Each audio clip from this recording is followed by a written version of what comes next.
lati positivi, noi siamo sempre stati una regione molto virtuosa e l'analisi fatta oggi testimonia che abbiamo ancora molti punti di vantaggio rispetto alla media della sanità nazionale.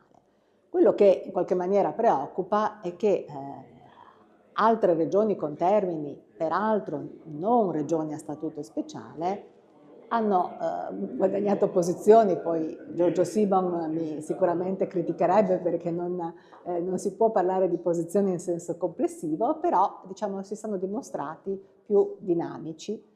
Dopo 20 anni di presenza in Consiglio regionale, il Movimento Civico Cittadini torna a farsi sentire intervenendo su uno dei temi più caldi, il servizio sanitario regionale del Friuli Venezia Giulia. È stato presentato il quaderno Salute e Servizi Sanitari in Friuli Venezia Giulia, analisi e valutazioni, un documento che mette in luce le criticità del servizio sanitario regionale con un approccio basato su dati rigorosi e valutazioni tecnico-scientifiche.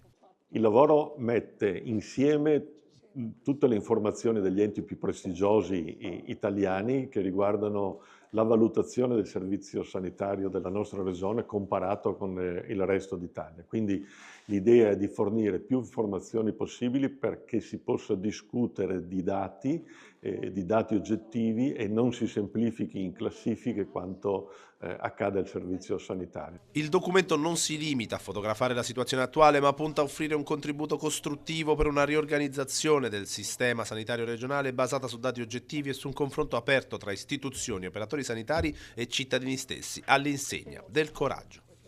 La mia esperienza da sindaco e da pubblico amministratore mi ha insegnato che i temi complicati vanno affrontati con un po' di coraggio e soprattutto la sanità è qualcosa che non è sempre la stessa. La sanità dei nostri genitori e la sanità nostra è diversa, deve essere diversa perché il mondo va avanti, le esigenze vanno avanti, le necessità dei cittadini vanno avanti. E allora un movimento riformista come il nostro deve essere in grado, avere il coraggio di cogliere i cambiamenti e di proporre delle soluzioni anche appunto che siano non conservatrici ma innovatrici.